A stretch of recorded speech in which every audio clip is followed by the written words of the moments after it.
என்னைக்காவது ஒரு நாள் அவ சரியாவா, பழசெல்லாம் ஞாபகத்துக்கு வரும், அவளே என்ன நடந்ததுன்னு சொல்லுவான்னு இன்னும் நம்பிக்கையோட இருக்கேன்.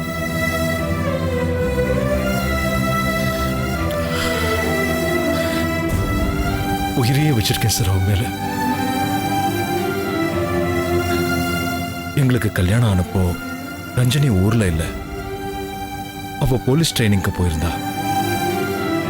பிரியா பிறந்தப்போ கூட போன்ல தான் விஷ் பண்ணா. கடவுள் ஏன் அவளை எங்க கிட்ட இருந்து தள்ளி வச்சிருந்தான்னு அப்ப எனக்கு புரியல. இப்பதான் புரியுது.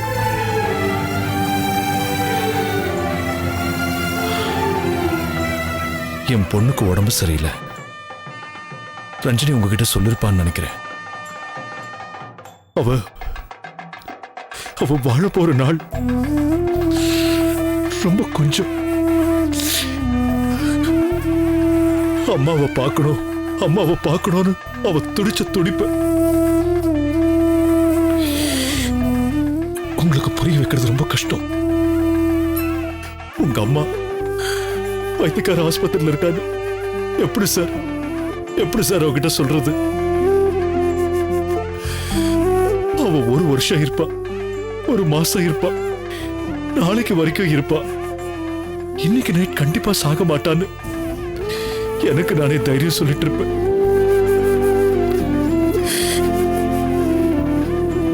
தன்னோட அம்மா இந்த மாதிரி நிலைமையில இருக்காங்கிற உண்மை அவளுக்கு தெரிஞ்சா அடுத்த நிமிஷமே செத்து போயிடுவான். இருக்கிற கொஞ்ச நாளாவது அவ சந்தோஷமா இருக்கட்டும் தான் ரஞ்சனியே அம்மானு போய் சொல்லிருக்கேன்.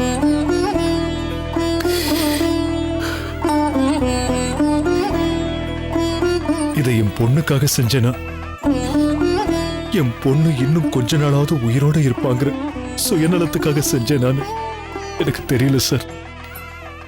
ஆனா எப்படி இருந்தாலும் இதால உங்க 2 பேருக்கும் இடையில எந்த பிரச்சனையும் வந்துடக்கூடாதுன்னு நினைக்கிறேன். பிரியா அன்னைக்கு உங்க வீட்டுக்கு வந்ததை பத்தி நீங்க ரஞ்சனி கிட்ட ஒரு வார்த்தை கூட சொல்லலன்னு கேள்விப்பட்டேன். உங்களை கெஞ்சி கேட்கிறேன், ரஞ்சனியை சந்தேகப்படாதீங்க சார். என் குழந்தைக்காக தான் அவ அம்மா வேஷம் போட்டிருக்கா. தனக்கு இன்னும் குழந்தை பிறக்கலையென்ற ஏக்கத்தை மறைச்சுக்கிட்டு என்னோட குழந்தைக்கு அம்மாவா வாழ்ந்துட்டு இருக்கா. அவ மனசுல எந்த களங்கமும் இல்ல சார். இத பத்தி நானே உங்ககிட்ட சொல்லி பெர்மிஷன் கேட்டிருந்தேன்னா எந்த பிரச்சனையுமே வந்திருக்காது. என் மேலதான் தப்பு, என்ன மன்னிச்சிடுங்க. ரஞ்சினிய சந்தேகப்படுறது தப்புன்னு என் மனசாட்சிக்கு தெரியும் சார். ஆனா நான் சந்தேகப்பட்டது உண்மை. அப்படி என்ன குரூரம்னு எனக்கு புரியல. அவன் மேல என்ன கோபம், என்ன வெறுப்பு, ஏன் அப்படி நடந்துவிட்ட எதுவுமே புரியல சார். மிருகம் மாதிரி இருந்திருக்க சார். இப்போ நீங்க சொன்னதுக்கு அப்புறம் தான் நான் செஞ்ச தப்பு எனக்கு புரியுது. உங்க இடத்துல யார் இருந்திருந்தாலும் அப்படிதான் சார் செஞ்சிருப்பாங்க. அவ்வளவு ஏன் அந்த இடத்துல நான் இருந்திருந்தாலும் அப்படிதான் சார் செஞ்சிருப்பேன். உங்களை நேர்ல பார்த்து எல்லாத்தையும் சொல்லிடலாம் தான் நினைச்சேன். அதுதான் கொஞ்சம் தள்ளி போயிடுச்சு.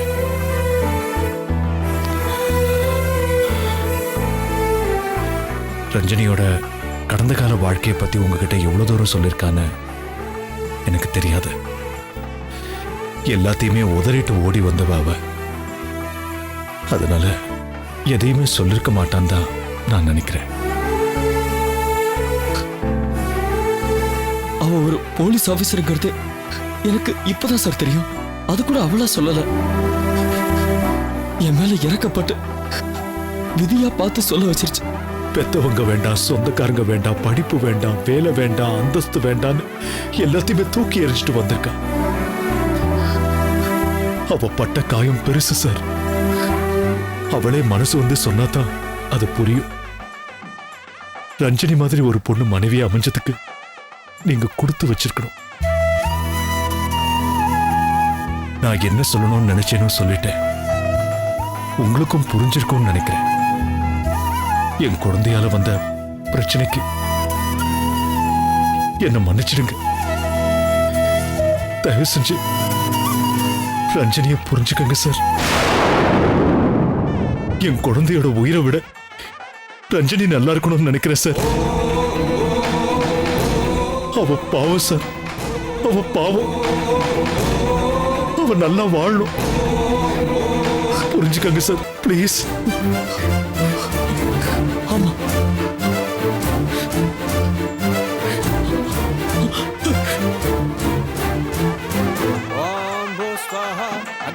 ஏய் புஷ்பா, எங்கடி முரளியும் ரஞ்சனியும்? தெரியலையே, போய் கூட்டிட்டு வா. இருப்பாங்க. ஓ,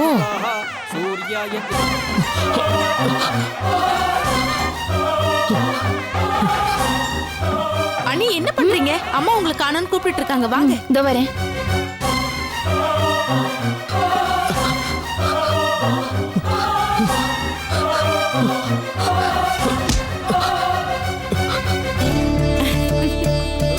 வாங்க, உங்களை தான் கூப்பிட்டே இருந்தாங்க. அம்மா, அண்ணியை கூட்டிட்டு வந்துட்டேன். எங்க அவனை கூட்டிட்டு வரல?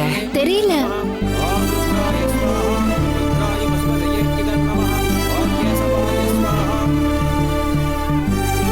வாங்க சார், வாங்க மேல வாங்க. இருக்கட்டும் சார், வாங்க மேல வாங்க. நீங்க தான் நடத்தி வைக்கணும். வாங்க.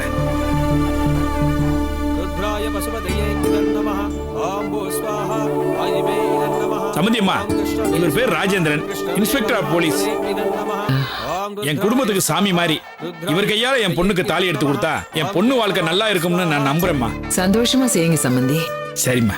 கிரீடத்தை மாட்டிக்கிட்டு கிலோ கணக்குல பித்தளை நகை போட்டுக்கிட்டு எந்த சாமியும் நேர்ல வரப்போறது இல்ல. மனுஷ ரூபத்துல தான் கடவுளை பார்க்கணும். உங்க நம்பிக்கைக்கு நான் குறுக்க நிக்க மாட்டேன். செய்யுங்க. ரொம்ப சந்தோஷம் சம்பந்தியம்மா. சாமி, தாலி எடுத்து சாரு கையில கொடுங்க. எடுத்து கொடுங்க சார்.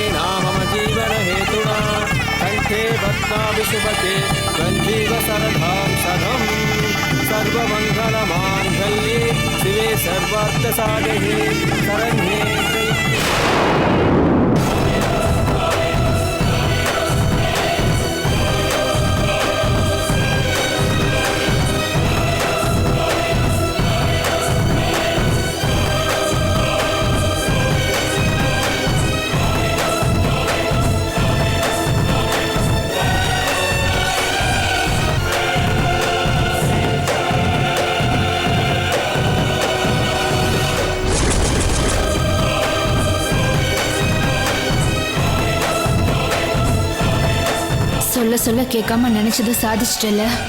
இனிமே உன் வாழ்க்கையில சந்தோஷம்னு ஒண்ணு என்னைக்குமே இருக்காது. இன்னியோட உன் வாழ்க்கை நாசமா போயிடும்டா.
பேஷண்ட்டுக்கு என்னாச்சு? ஒரு ஃபயரிங்ல புல்லட் பட்டுருச்சு, சீக்கிரம் பாருங்க ப்ளீஸ். போலீஸ்ல கம்ப்ளைண்ட் பண்ணிட்டீங்களா? Police was on the shooting site. நீங்க ட்ரீட்மெண்ட் ஆரம்பிங்க, மத்தத நான் பாத்துக்கிறேன். Okay madam. ப்ளீஸ் மேடம், சீக்கிரம்.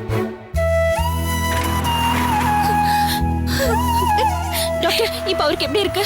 ரொம்ப ரொம்ப கிரிட்டிக்கல், என்ன வேணா ஆகலாம். ஐயோ, ஓ மை காட்.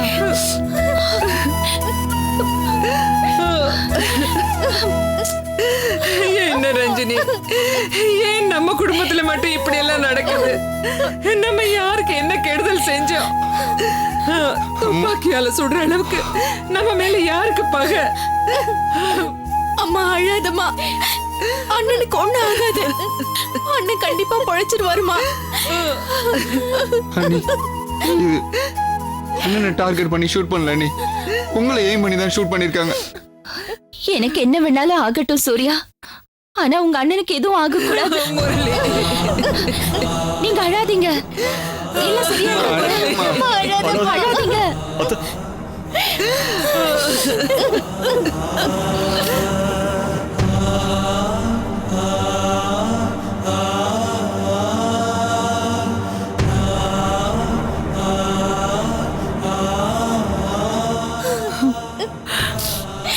கொஞ்ச நாளாவே அவன் சரியில்லை. அவன் நிக்கிறது, நடக்கிறது, பார்க்கறது, பேசுறது எதுவுமே சரியில்லை. ஏதோ என்கிட்ட இருந்து மறைக்கிறான். என்னன்னே சொல்ல மாட்டேங்கிறானே. ரஞ்சினி, நீயாவது சொல்லுமா, உனக்கு ஏதாவது தெரியுமா? உன்கிட்ட ஏதாவது சொன்னானா? அவனுக்கு என்ன பிரச்சனை? எனக்கு எதுவும் தெரியல அத்தை. அம்மா, நீங்க எதுவும் பேச வேண்டாமா. அண்ணன் நல்லபடியா முதல்ல பொழைச்சு வரட்டும், அதுக்கப்புறம் எல்லாம் பேசிக்கலாம். ஆனா நம்ம கல்யாண வீட்ல இப்படி ஒரு ஃபயரிங் நடந்திருக்குன்னா இதுக்கு பின்னாடி ஏதோ ஒரு பெரிய விஷயம் இருக்குன்னு அர்த்தம். இதை இப்படியே விட்டுறக்கூடாது. நான் போலீஸ் ஸ்டேஷன் வரைக்கும் போயிட்டு வரேன். ரஞ்சினி, இவன் இப்படி இருக்கும்போது நீ விட்டுட்டு இல்ல போயிட்டா அத்தை, நான் எப்படி? போய் தான் ஆகணும். ஐயோ. இதுக்கு என்ன காரணம் தெரிஞ்சுதான் ஆகணும். நான் போயிட்டு வரேன். அண்ணி, நான் உங்க கூட டாடா வரேன். சூர்யா, இங்கே இரு. ஏன்னா ஏதாவது அர்ஜென்ட்டா தேவைப்பட்டா நீ வேணும் இங்க. போனை கொடு, பர்ஸ் கொடு, நான் போயிட்டு வந்துடுறேன். ஓகே, பாத்துக்கங்க. அக்கா, அப்படியே பாத்துக்கங்க. அக்கா.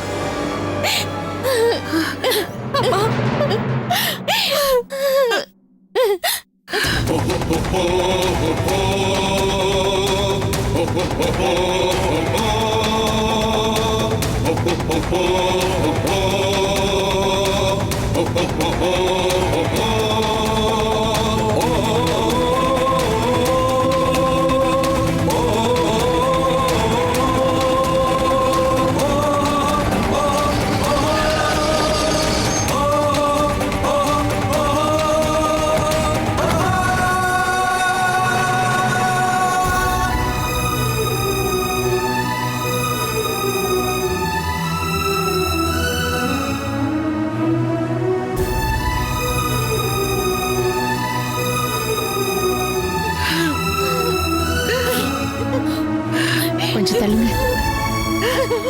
சாரதா, எப்படி இருக்காரு? எப்படி இருக்காரு? ஐயோ, அழாதீங்க, அழாதீங்க, ஒண்ணும் என் ஆகாது. புள்ள எப்படி சாக கிடக்குறான் பாத்தியா? ஐயோ, அழாதீங்க, நல்லா ஆயிடுவாரு, கவலைப்படாதீங்க, சொன்னா கேளுங்க. மாப்பிள, டாக்டர் என்ன சொன்னாங்க? ஒன்றும் சொல்லல, உள்ள ட்ரீட்மெண்ட் நடந்துட்டு இருக்கு. டாக்டர் வந்து சொன்னாதான் என்னன்னு தெரியும். கவலைப்படாதீங்க சம்பந்தி, உங்க பையனுக்கு ஒன்றும் ஆகாது, நல்லபடியா பொழைச்சு வந்துருவாரு. ஆமா, உங்க அண்ணி எங்க மாப்பிள? போலீஸ் ஸ்டேஷன் போயிருக்காங்க. டாக்டர், டாக்டர், பேஷண்டோட கண்டிஷன் இப்ப எப்படி இருக்கு? இல்லங்க, இப்ப எதுவும் சொல்ல முடியாது. ட்ரீட்மெண்ட் போயிட்டு இருக்கு. எதுவா இருந்தாலும் ஆபரேஷன் முடிஞ்சதுக்கு அப்புறம் தான் சொல்ல முடியும். இந்த ரெசிப்டை கொண்டு போய் ரிசப்ஷன்ல கொடுத்து பணம் கட்டிடுங்க. சரி டாக்டர். டாக்டர், ஏங்க இங்க எல்லாரும் தேவையில்லாம கூட்டம் போட்டுட்டு இருக்கீங்க? ரிசப்ஷன்ல போய் வெயிட் பண்ணுங்க.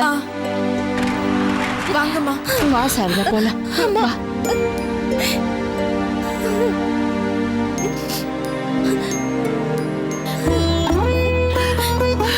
சொன்ன கேளு சாரதா, அழாத, அழாத, ஒன்னும் ஆகாது, உட்கார்.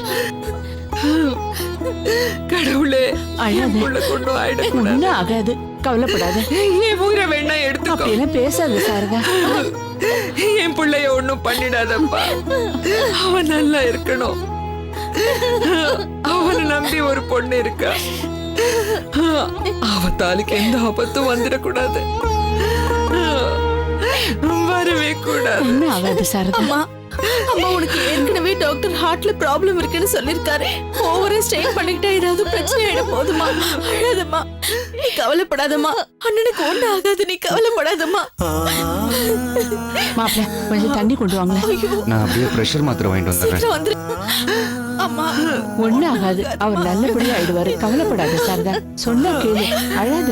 என் புள்ள எப்படி இருக்கான் ஒண்ணு பாத்தியா? ஆகாது, தைரியமா இரு. நீயே இப்படி அழுத எப்படி? முரளி,